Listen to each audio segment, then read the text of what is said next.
Praise lord. ప్రభు యేసునామములో అందరికీ వందనములు. ఇది దేవుని వాక్యంలో నుంచి సామెతలు 20వ అధ్యాయము 27వ వచనం. నరుని ఆత్మ యెహోవా పెట్టిన దీపము, అది అంతరంగములన్నీ శోధించును. ఇక్కడ చూసినట్టయితే దేవుని యొక్క వాక్యంలో ఎంతో స్పష్టంగా నరుని ఆత్మ యెహోవా పెట్టిన దీపం అంటున్నాడు. నిజమే కదా. ఆది కాండంలో దేవుడు నేలమంటి నుంచి నరుని నిర్మించి వాని నాసికారంధ్రములో తన వాయువును వదినాడు.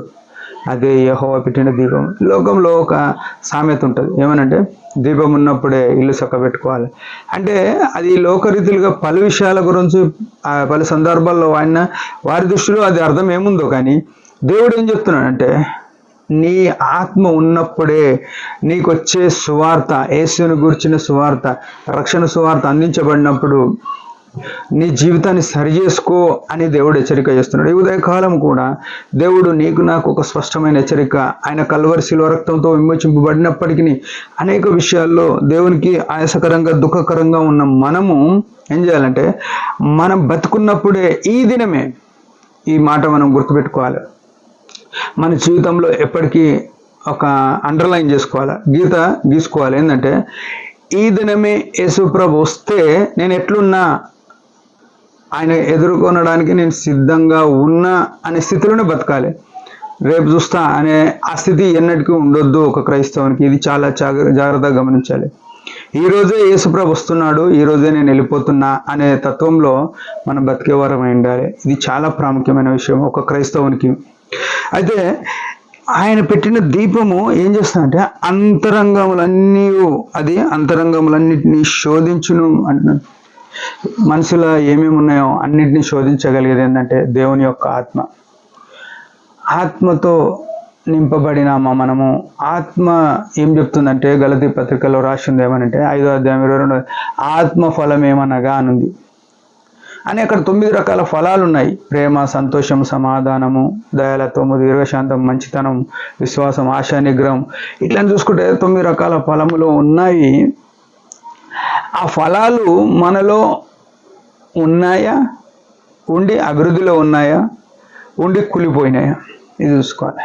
ఈనాడు దేవుని మందిరంలోనికి వచ్చే ప్రతి ఒక్కరు కూడా ప్రేమ గురించి చెప్తారు, కానీ ఒక్కరికి ప్రేమ లేదు. ఓర్పు గురించి చెప్తారు, ఒక్కరికి ఓర్పు లేదు. సమాధానం గురించి చెప్తారు, ఒక్కరికి సమాధానం లేదు. విశ్వాసం గురించి చెప్తారు, ఒక్కరికి విశ్వాసం లేదు. అన్నది కానీ నాకు కూడా చెప్పుకోవాలి ఈ మాటలు, నేను కూడా వర్తించుకోవాల్సినవి. ఎందుకంటే ఈనాడు చెప్పుకునే మనము, వినే మనము, బోధించుకునే మనము ఎంతవరకు ఆ దేవుని యొక్క సన్నిధిలో నీతిగా, నిందారహితంగా ఆత్మఫలాలు కలిగి ఉన్నాం. చెప్పుకొనడానికి చెప్పుకొని బతుకుతున్నాం, కానీ వాటి ప్రకారం మనం జీవించకపోతే ఆనాడు దేవుడు లెక్క అడుగుతాడు. ఆయన ఆత్మ మనల్ని పరిశోధించేదిగా ఉంది. అయితే ఈ ఉదయకాలము ప్రభు మరొక గొప్ప అవకాశము, కృపనిచ్చినాడు.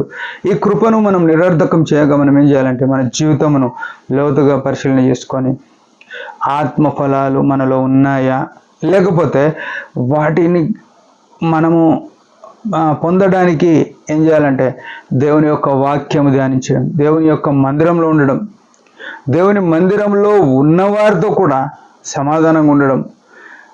అంటే మనం అనుకుంటాం ఏమనంటే, నేను బాగున్నా కానీ అవతల దిక్కే నాకు ఇట్లా అయిందంటే, అవతల అట్నే ఉండని, అవతలని ద్వేషించని, అవతలని మీద మోసం చేయని, తెలిసే చేయని, మనకు సంబంధం లేదు. అది మనం ఎట్లున్నాం. దేవుడు ఆ తీర్పు సింహాసనం మీద నిలబడ్డప్పుడు నిన్ను బట్టి, నీ హృదయాలోచనను బట్టి నీకు తీర్పిస్తాడు, బహుమానం ఇస్తాడు. కానీ అవతల ఇట్లా అన్నందుకు నువ్వు ఇట్లా అన్నాడే దానికి ఏం సమాధానం లేదు. అందుకే ఉదయకాలం మన జీవితాలు మనం సరి చేసుకొని నమ్మకమైన వారముగా యేసు ప్రభు మహిమ కొరకు జీవిద్దాం. దేవుడి మాట దీవించిన ఒక చిన్న ప్రార్థన. పరమ తండ్రి యేసు ప్రభు నామములో వందనాలు. ఉదయకాలం ఇచ్చిన ఆయుష్ను బట్టి స్తోత్రములు. నీ ఆత్మ మాలో ఉంది, ఆత్మానుసారంగా జీవించుటకు, ఆత్మఫలాలు కలిగి నీ నామానికి మహిమకరంగా జీవించుట కృపనీయమని యేసు ప్రభు నామంలోనే ప్రార్థిస్తున్నాం తండ్రి, ఆమెన్. మీరందరి పరిచయం గురించి భారంగా ప్రార్థన చేయండి. Praise the lord.